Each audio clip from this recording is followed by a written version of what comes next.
This section looks at the master cylinder in disc brake systems.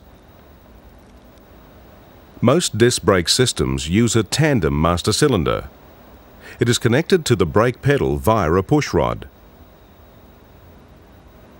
With a basic master cylinder in the braking system, any loss of fluid, say because a component fails, could mean the whole braking system fails.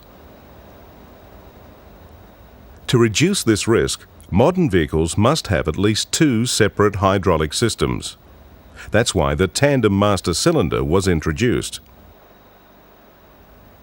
Like two single piston cylinders end to end, a tandem cylinder has a primary piston and a secondary piston.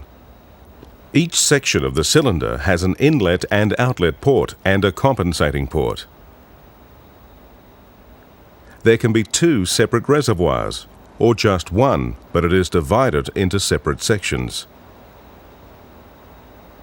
When the brake is applied, the primary piston moves and closes its compensating port. Fluid pressure rises and acts on the secondary piston. It moves, closing its compensating port. Pressure builds up in this circuit. Both pistons continue to move and displace fluid into their separate circuits and apply the brakes. If there is a failure in the secondary circuit, the primary system continues to operate normally, but with increased travel.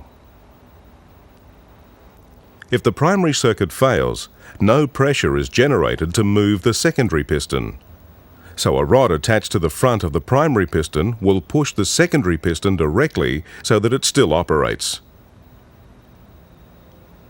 A switch can warn of loss of pressure in the front or rear circuits.